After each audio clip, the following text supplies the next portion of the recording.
Hello, everybody. Welcome to the River Falls Public Library's program honoring Women's History Month. My name is Tanya Misselt. I'm the director of the River Falls Public Library.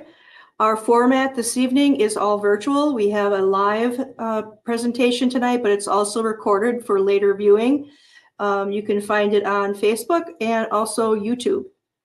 I'd like to introduce tonight's presenter.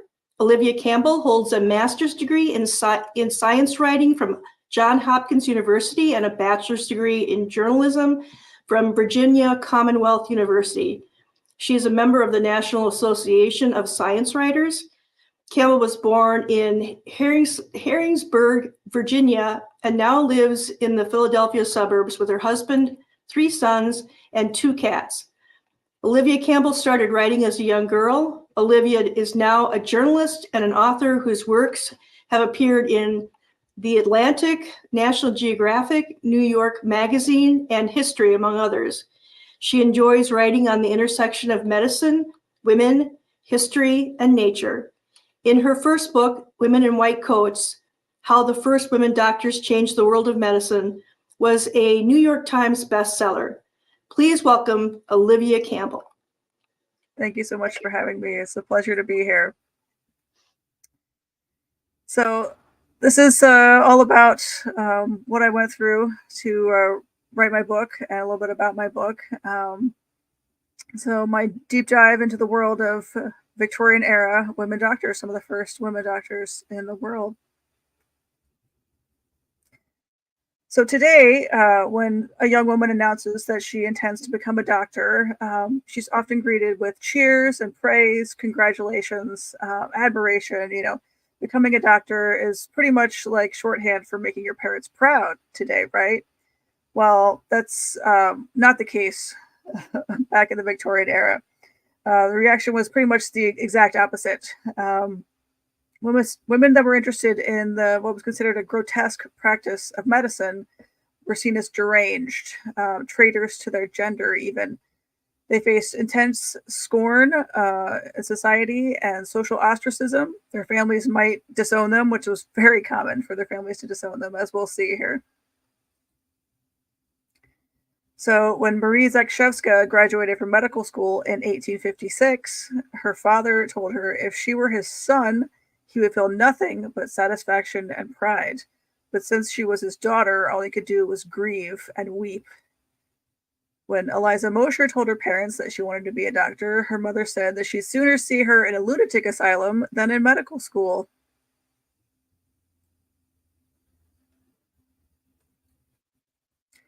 Rosalie Slaughter Morton's 2 brothers were both doctors, but their wealthy family was appalled at the idea of a woman earning money. So she had to wait until her father died before she could enroll in medical school and pursue her dream. The thought of a doctor for a daughter caused Bertha Van Heusen's mother to burst out crying every time the subject came up, so her father refused to pay for her med school tuition.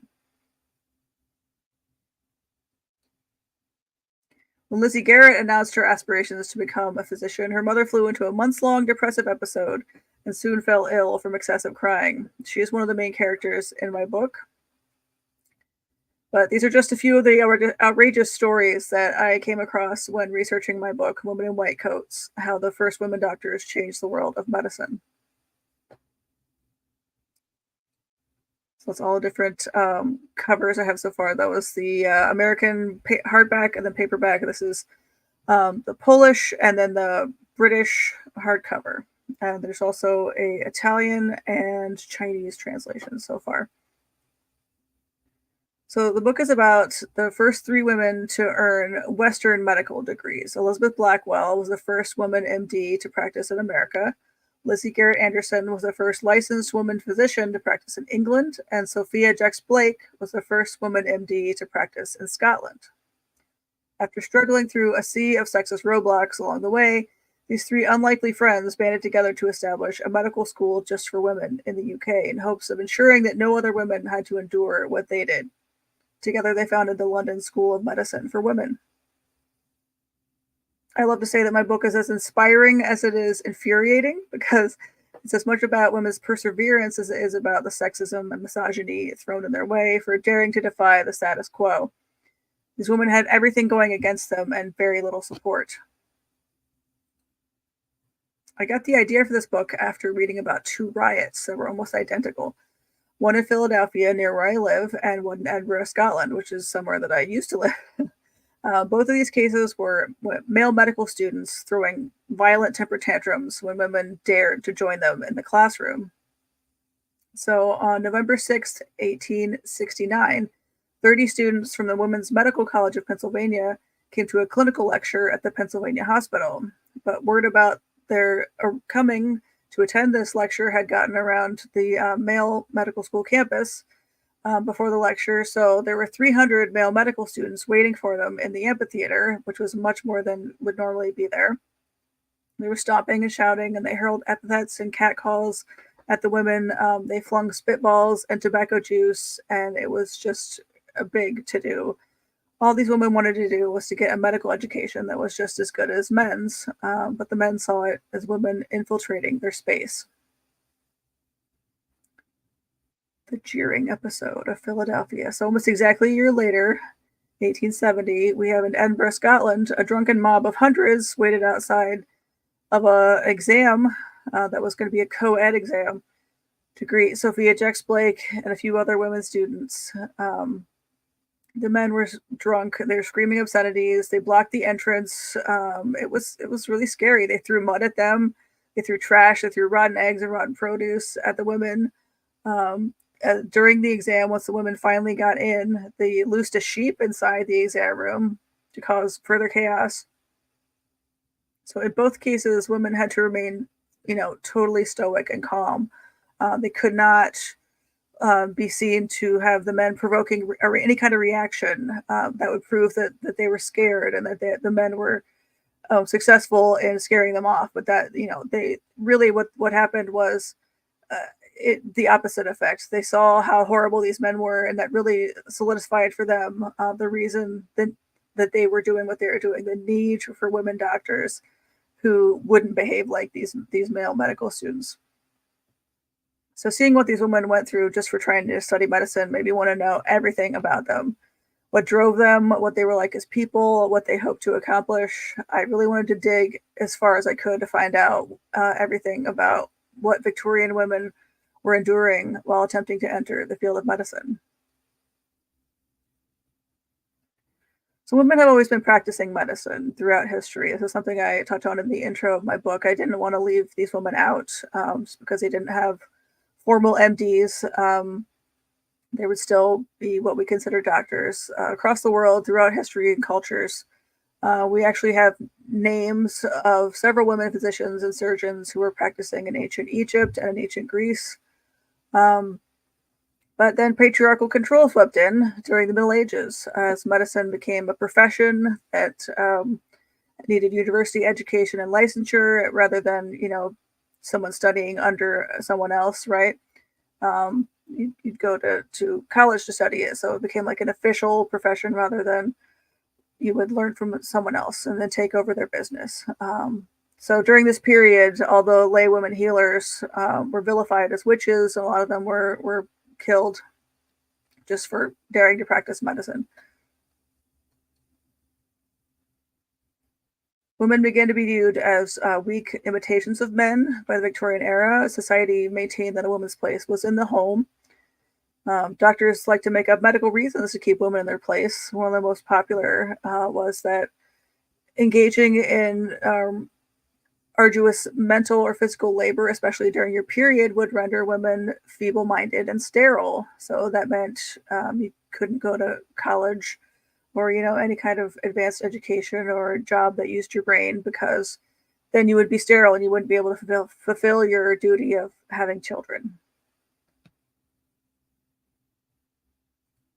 I feel like my book is also infuriating because it details the poor treatment that many women received at the hands of male doctors.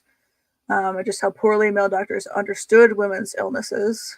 Many of these women made the decision to go against tradition and become doctors, were driven to do so by witnessing female relatives experiencing terrible illnesses and the way they were treated by doctors, being, brushed off. They couldn't really help them. They didn't really know what was wrong. They didn't really care. They blamed something that was, obviously not the cause. They would die slow, painful deaths because they didn't want to consult a male doctor, or they felt like they couldn't talk to a doctor about what was really wrong because the doctor was a man. I also discovered that many of these women wanted to become doctors after experiencing a difficult pregnancy or a birth or a stillbirth or infant loss. That's very common in these early women doctors, wanting better care for other women like them.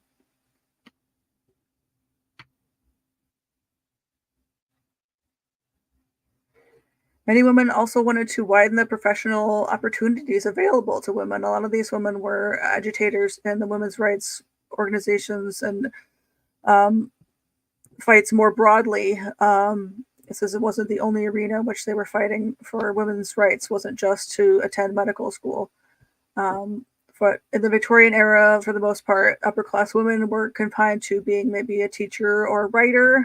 That was kind of it. Nursing was still mostly populated by older, rough sort of women, but that was beginning to change a little bit thanks to Florence Nightingale, who was a friend of Elizabeth Blackwell. She kind of made nursing seem like a selfless sort of romantic career. So it was around this time that's starting to change. So these women wanted to be more than just passed from their father's house to their husband's house. They wanted to be seen more than just, baby factories. They didn't want to sit at home while the men were out having all the fun, making all the decisions and, being fulfilled outside of the house. And a lot of these women didn't even want to get married. A lot of these women weren't interested in men. A lot of the early women doctors I talk about are queer. So this is a little ad. This is one of the only images I could find that had all three of the women represented. They're not together, obviously, but it was an ad for a fundraiser for the hospital that the woman in the center there helped establish. So each of the women that I profile had really different characters, and that's something that really drew me to this story, is that there was really different people. So there was a lot of fun in the kind of relationships as well as the science and the history, the agitation that was going on. So Elizabeth Blackwell was the oldest by many years. She was eccentric, ascetic. She adopted a daughter as a single mother. She was sort of an odd duck. She didn't really care about fancy things. She was very plain, very minimalist. She had trouble making friends.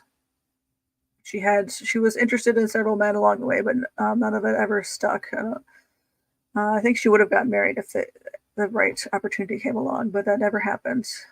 Lizzie in the middle here, who I call her Lizzie in the book because there's two Elizabeths, right? It was but her friends and family called her Lizzie, so that seems to work.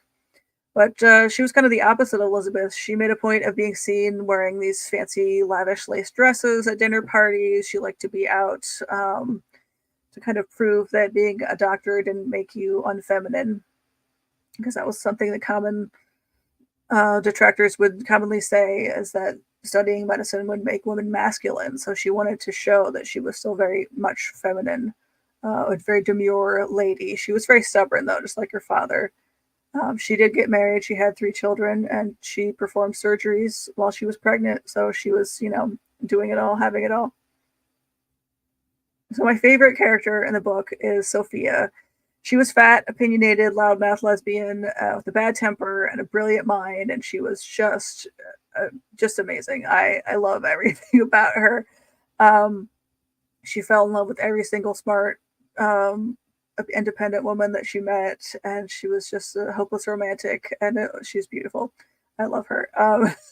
So the story also became about putting aside differences and working together to benefit the greater good. And I also think the book really does a good job of illustrating that women are not a monolith.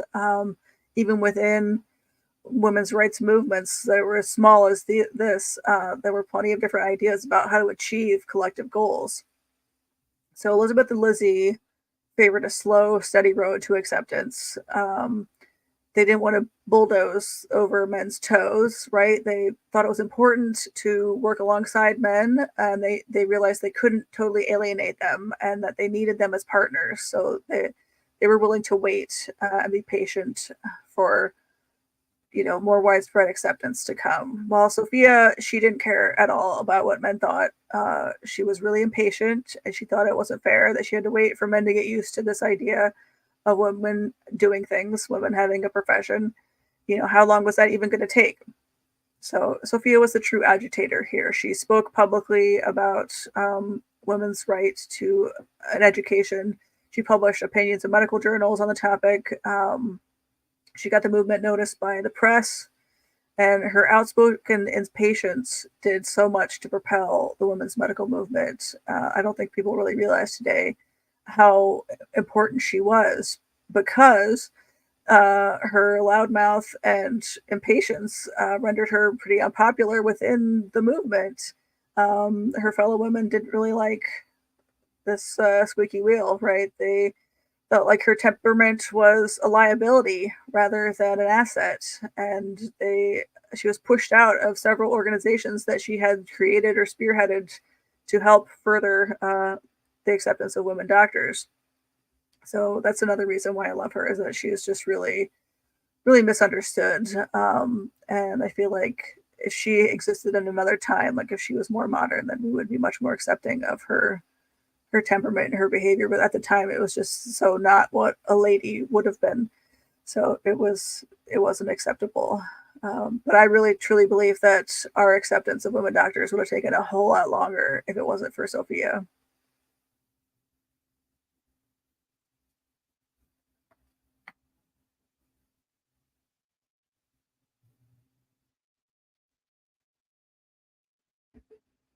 So each of these three women all took really different pathways to earning an MD. Each of them involved varying levels of frustration and sexism. Elizabeth Blackwell was turned down by dozens and dozens of medical schools. One of her mentors told her that she needed to go to France and disguise herself as a man if she wanted to get a medical education, because this just wasn't going to happen. She said that would totally defeat her goal of becoming the first woman to earn a medical degree, and that's not what she wanted at all. She was going to stay here, and she was going to get an MD as a woman.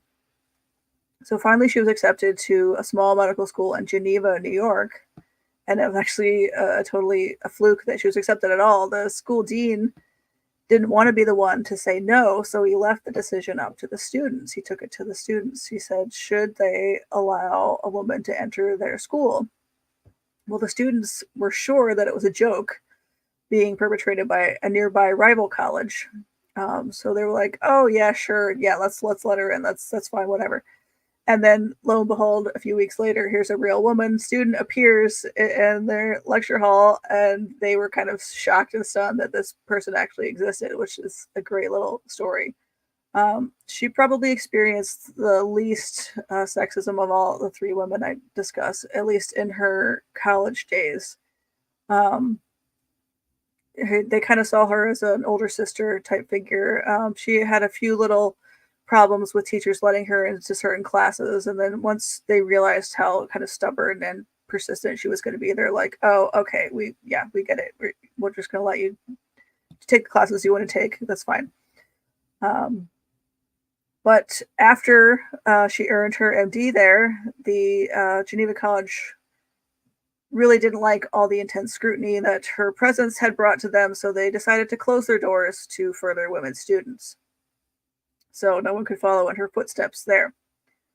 Over in the UK, a lot of medical schools are attached to hospitals, so Lizzie would take some classes while working as a nurse. She entered the medical field as like testing it out as a nurse, and then she would go, hey, can I take this class while I'm here? Oh, can I take this class also? But once the schools would realize what she was doing, they would kick her out, because they're like, oh no, you can't get a medical education here. You just, you can be a nurse, that's fine, but you can't actually take all these classes.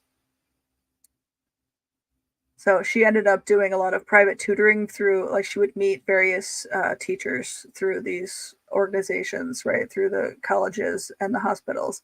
And a few of the people would take, think she was doing a really cool thing, and they would take her in and give her tutoring in whatever class she needed to get certified in. And one of the schools that she went to, the students petitioned for her to be removed because she kept scoring higher than them on the exams and papers. And she had actually had a case study published in a medical journal about one of the hospital's patients, and they thought she was showing them up, and they didn't like it, so she had to go. So eventually she took a independent licensure exam, which was administered by the Society of Apothecaries. So she'd met all the educational prerequisites for this with all her private classes and the few classes she'd managed to take at the different hospitals. So that gave her a license to practice medicine in the UK. It wasn't an MD yet, but then she was licensed to practice. But as soon as she got the license, guess what? The Society for Apothecaries changed its rules. So no other women could get in. That's right. So no one could follow in her footsteps there. A few years later, after a few years of practicing medicine, she went to the Sorbonne in Paris to get her MD. So she did officially become an MD also. So as you can tell, there's a sort of a theme here. Yes, as soon as one woman slips through the cracks in the doors, those doors are firmly sealed up behind them. No more cracks. So as for Sophia, she approached the University of Edinburgh Medical School, who said they couldn't afford to take just her as a student because they'd have to create a whole separate class just for her. Like every single class would have to be a separate class just for women. But if it was just her, then they couldn't afford to do it for just one person. She's like, okay, fine. So she goes and finds a newspaper editor, and he writes about how she's looking for other women to come join her as medical students. And she gathered together 6 other women and approached the school again. So the school couldn't say anything this time because now they had more than one person. She'd met their excuse. She said, okay, we have 7 people. You can make a class for us now. So the professors often barred these women from attending classes.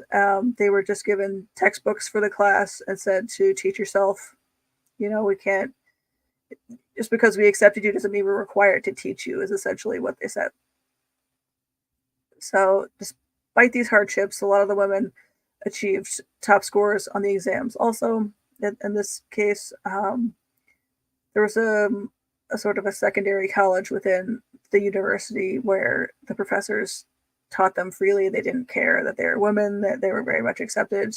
So they took all the classes they could within that little college. So that was the one bright spot. So they spent several years completing all the requirements they needed for a medical degree at the University of Edinburgh, and the university refused to give them their degrees, even though they'd done everything that the men had done. All the same classes. They refused to give them their degrees. They were actually posthumously awarded degrees a couple years back here, but it's a big old too little too late in my book. So it wasn't just the students who violently opposed women in medical school. As you can see, the university administrators were not excited about them either. A lot of the women students reported that professors and administrators joined in whenever there was a riot on the campus in the classroom. The professors were screaming at them just as much as the students, which is not, it had to be terrifying. Honestly, these were very scary situations. I mean, you're actually getting stuff thrown at you, or you're getting chased down the street, by mobs of men.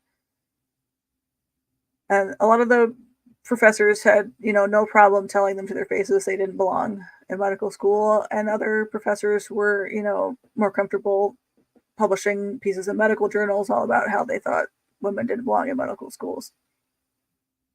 So I really wanted to highlight the sort of seemingly insurmountable sexist opposition these women had to overcome, but also to shine a spotlight on the few men who did believe in them. Some of the physicians, professors, and fellow students who would argue on their behalf. The newspaper editors that were all about this. They loved it. It was great press. It was a great topic for newspapers. There's professors who gave them private lessons, and a lot of the students who sort of took up the mantle of being their protectors after these mobs happened, right? They would kind of like escort them around campus and make sure that they were safe. So it wasn't all men were bad. But it was still a very scary time. And on the flip side of that was that plenty of women were opposed to women doctors at the time. They approached a woman for funding in New York, and she was just like, "What? Are you serious? No way! I'm giving money to women doctors." So women can also be very invested in the status quo of how things are and how things are done. So these early medical women were fighting against these stereotypes and myths to help women be seen as equals capable of pursuing any career of their choice. They wanted to see women reinstated in their rightful place as healers. A lot of these women did deep dive research papers into the history of women healers. Sophia has written extensively about the history of women practicing medicine throughout history and her arguments for the acceptance of women in medicine again. One really interesting tidbit that I unearthed was that almost all of these early medical women students wrote about, whether it was in letters to someone or in a diary, they would write about having this moment where they were really worried about how they would react to their first experience of human dissection or surgery. So it's a big point that of what society told them that they couldn't handle. Right, this was something that they should know and no way be able to take. They were worried that as women they wouldn't be able to deal with these more gruesome aspects of medical training and medical practice, but every single one of them reported afterward that it wasn't disgusting. Rather than be disgusting, they found the inner workings of the human body just exquisitely beautiful. And they were really enamored with its delicate, complicated engineering. And I love that everyone told them, "Oh, this is going to be gross. You can't do this." And they were like, "No, this is fascinating. This is gorgeous to like see how the body works." And I really love that.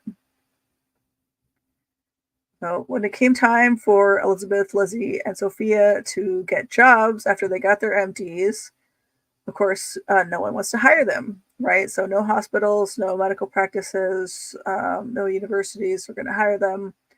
So each one of them established their own private practice. So business was slow at first, a lot of the times, but eventually their practices were booming.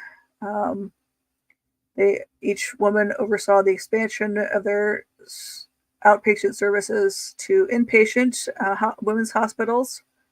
Um, Elizabeth and her sister Emily Blackwell, also got an MD. It's not as often remembered because of her sister being the first, but she is just as capable. Emily was a fantastic surgeon. So Elizabeth, Emily, and Maria Zakshevska, who we met at the beginning, they worked together to found the Women's Hospital in New York. And then they also turned it into a women's college where Sophia actually studied briefly. And Lizzie founded a women's hospital in London.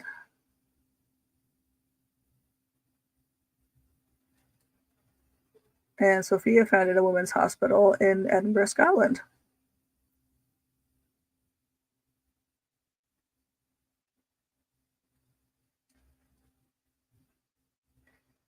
So it was Sophia's idea to have a women's medical college in the UK. She invited both Elizabeth Blackwell and Lizzie to join her in establishing this college.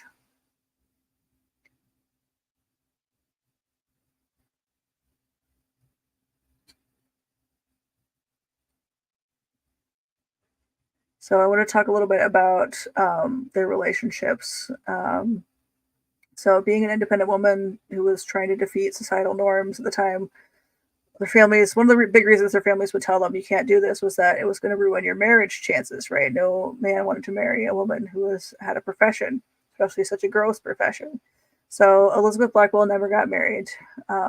She did have crushes on various doctors that she met in Paris and other places.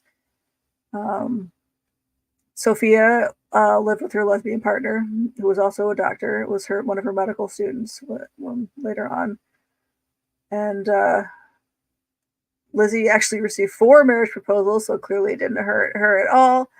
She finally accepted one. And her relationship was really put under a lot of public pressure. It was discussed in medical journals, like how was she going to be a woman and a doctor, right? How is she going to raise a family and have a profession? Could she have it all, right? We've been having these discussions for hundreds of years. But her and her husband actually had a really progressive relationship. They were 2 people who left for work and then came back together. That was a very modern idea, right? That wasn't really done at the time, especially when one of them was pregnant. But Lizzie kind of proves that you could have it all. She had 3 kids. Her daughter became a physician, and her daughter was actually the one who pioneered the idea of women doctors treating men. So in the Victorian era, it's mostly about women treating women and children. So then the next generation after this was the ones that pioneered women treating men. I just love this engagement photo here of Lizzie and James, because they're not anywhere near touching. It's just the look she's giving him. She was really happy with him. It was nice. So this is what I look like when I'm writing. I just turned in my manuscript for my second book, so yeah, it's a lot. I'm overwhelmed with research, and my first book is about 3 women. My second book is about 4 women. So I don't know what I was thinking. It was even more research, but it was really learning how to find those moments that would really tell you the most about the characters, and find those anywhere I could get my hands on quotes, make scenes. Those are gold for a history writer. So originally my book proposal included a lot more medical women. I wanted to write more about the women in Philadelphia near where I live. But in the end, we decided that was too broad. There was too much going on. So we cut out a lot of the extraneous movements and focused on these 3 women, because it was a very clear narrative of their building this London School of Medicine for women together. And their personalities are just so much fun to work with. Very, very lively and compelling. So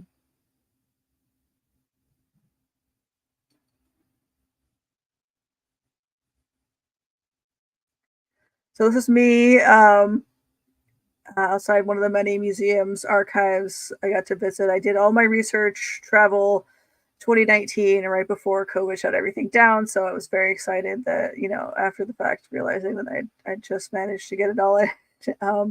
But it was a lot of fun. I read all the primary documents I could get my hands on. There's a lot of archival documents that have been digitized, but everything that wasn't, I went to New York, I went to London, I went to Edinburgh, and I got to hold in my hands and touch letters that these people had written. And it was just electrifying, and it really made them real to me and made them come to life. I approached the research like a journalist. So when you profile someone, you interview that person, you interview their friends, you interview their relatives, you interview their enemies, you read any press accounts. So since I can't, none of these people are alive anymore, I read any books, essays, letters, diaries that the women themselves had written. There were several biographies written by their relatives. One of Elizabeth Blackwell's sisters had written a lot of essays about her and her life. Also, Blackwell wrote a lot about herself. Lizzie's daughter wrote her biography, so it's very close relatives, So I'm really trusting in this information.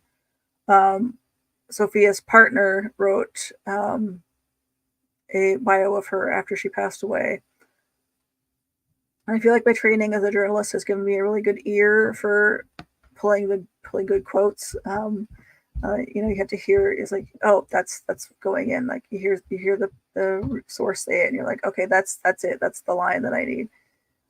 So I try to be really attuned to what's going to say the most about the topic, while also telling you the most about the speaker and the subject as a person.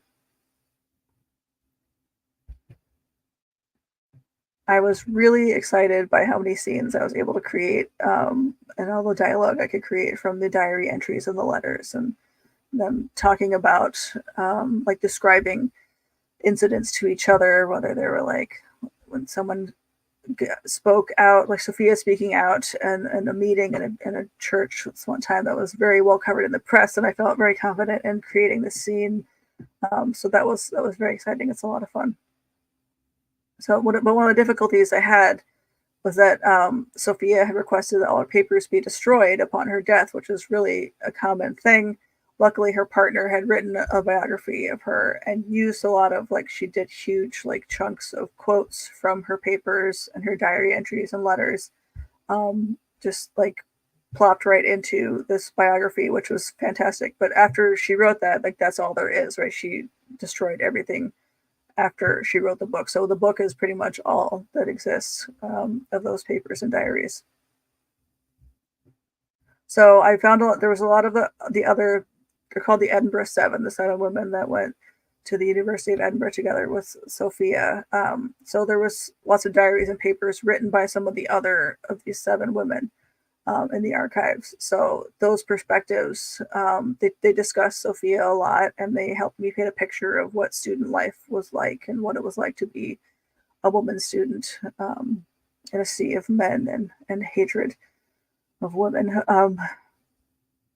Sophia had a lot of essays too, which was great because she was very outspoken, and so she wrote a lot of pieces about what she wanted to see, how she wanted women to be able to practice medicine freely. But that desire to have everything destroyed just kind of speaks to how she wanted to be able to control how she was remembered and what was remembered.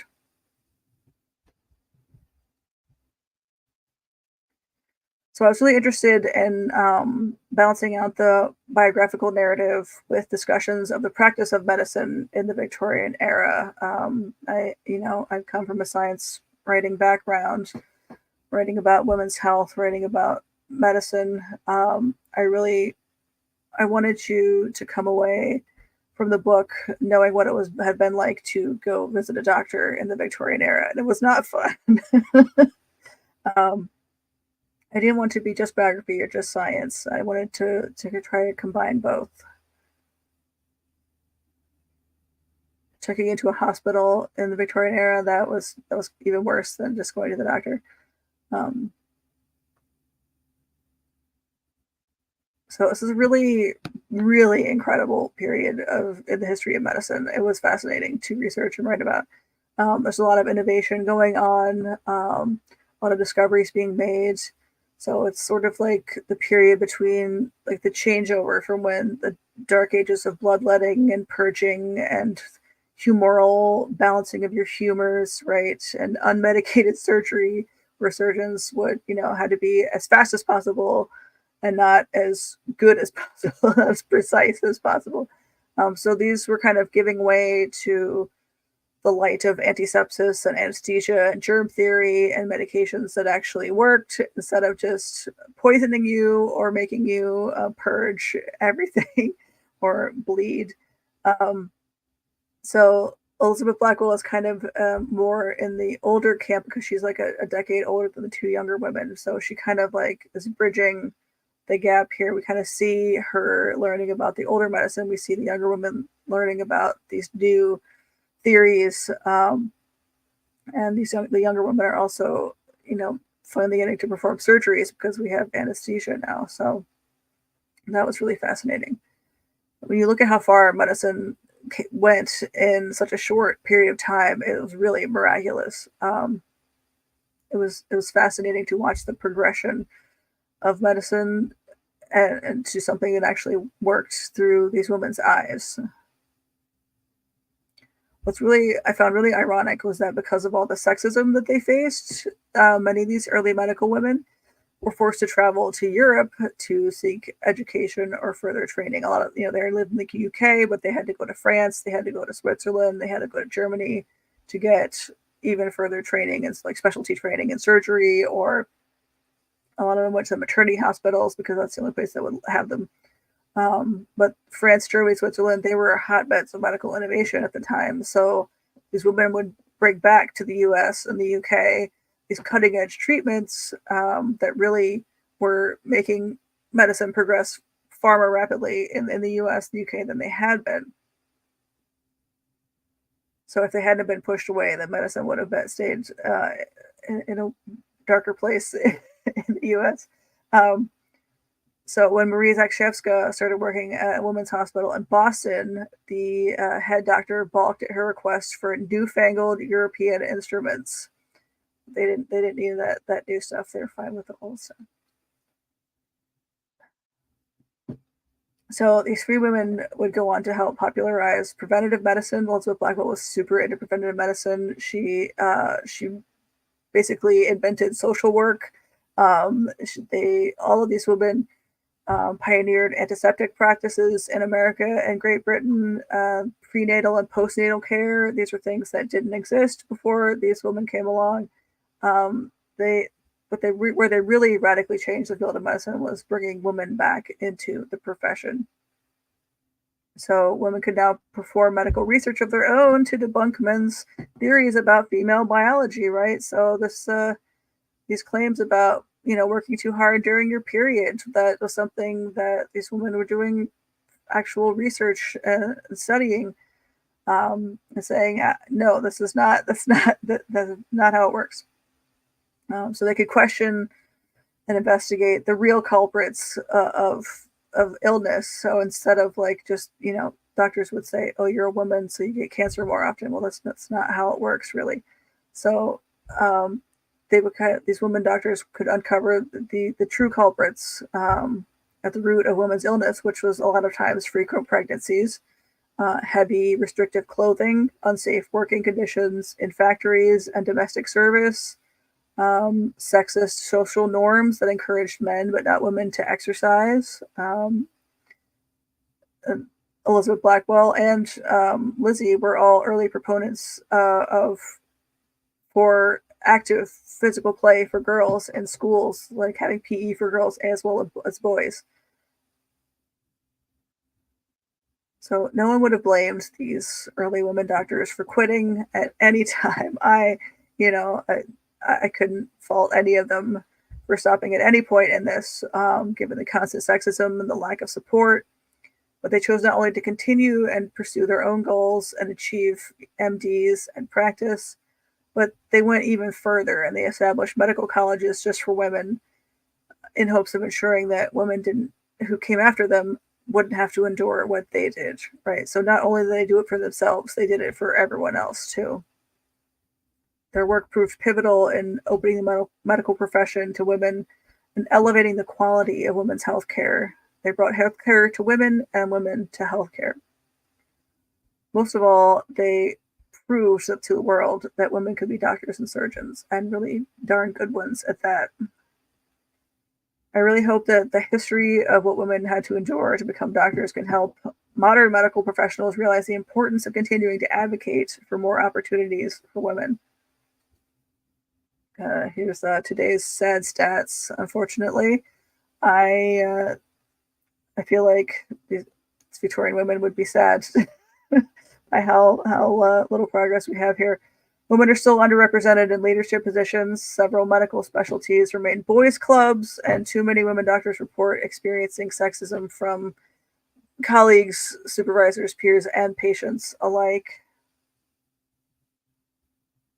But so much research, we're constantly getting stories about how women are better doctors than men, how they have better outcomes for surgery and just better outcomes in general.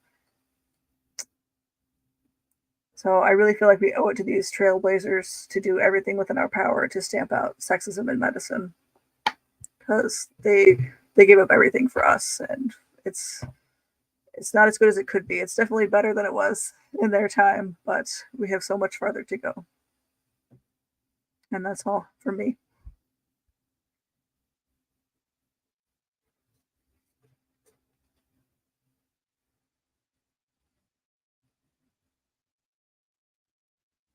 Sorry, I can't hear you.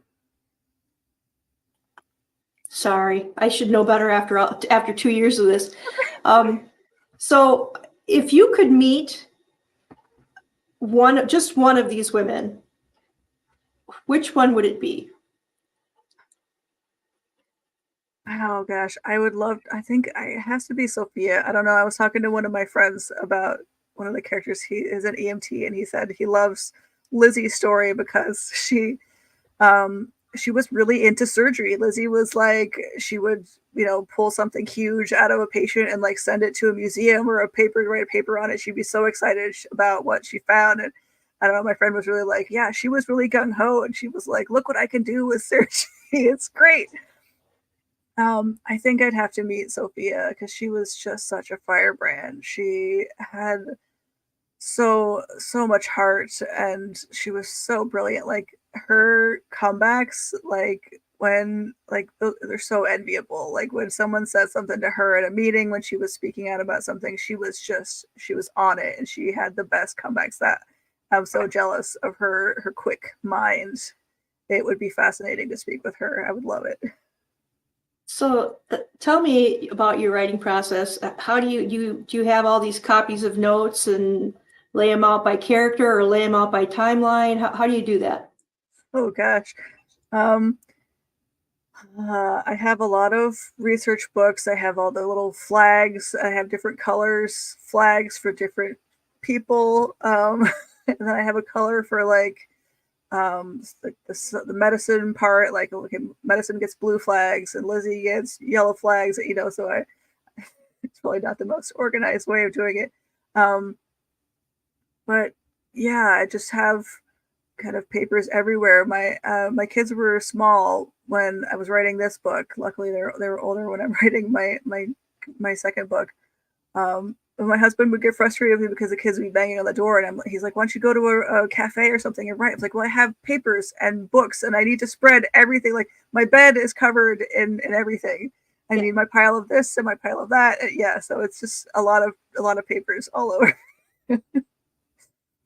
Did you have to do a lot of editing with a publisher before it was published by a publisher? Yeah, I had a really great editor. She was very insightful. It was interesting because she didn't like a lot of the gory stuff. And then when I was talking with my editor in the UK, they were like, "Oh, we want more gore. We want more of the yucky stuff." I was like, "Okay, I'm getting mixed signals. What do we want?" But no, yeah, it was. She would read the manuscript and then give me notes back, and we would have editorial meetings and talk about like where to like play up characters and where to play up like their friends and like secondary characters, and maybe like where to weed out stuff that's not as interesting, and to kind of shape it into the tight narrative. So tell us about your second book, the one you're working on right now or about to release. Yes, so I just turned it in. It's coming out December 31st. So we're in the early days here. We got proofreading and copy editing, and we're working on designing the cover right now. So it's all still early, but it's very exciting. It's called Sisters in Science. It's about 4 women physicists in Germany during the Nazi era who all had to flee. 2 of them are Jewish and 2 of them are not, but they all lost their jobs as a result of Nazi policies. So it's the story of they all ended up knowing each other at the beginning. They don't all know each other. Some of them do, some of them don't, but they all help each other escape, basically, flee the Nazis. So it was a huge project. Like I said, I adding a 4th woman into the mix, it was a lot. I don't speak German. know nothing about physics. So it was a lot. And it kind of made my head spin and swirl because I had, even more piles going on. Right? So I needed the German translator. I needed to learn all I could about physics. It was fascinating, but I really hope that I've done their stories justice. That's the thing I always hope about any of these books is anyone reading them who would, like, if they had read it themselves, they would be proud of what I had done. They would feel like I'd done them justice. I'm sure it feels like you've developed a personal relationship with these women when you're done writing. While I'm researching and writing, I've always said they're people, they live in my head for like 2 or 3 years while I'm researching and writing these books. And yeah, it's really interesting. They come alive to life in my head, and then I try to translate that to the page. I hope I've done okay. So I'll have to have you back next year to talk about your next book. That would be fabulous. I'd love it. All right, let me just wrap up here. I want to tell you the public what some of the things are that are coming up. Next, we have the author Aaron Hart and Patty O'Brien are coming to talk about a book and play some Irish accordion music with stories. We are very excited to have the author of Mother Trucker, Finding Joy on the Loneliest Road in America. And that author is Amy Butcher, and she'll be presenting on that. And then we have the very end of our winter wellness program is called The End of Night, Searching for Darkness in the Age of Artificial Light.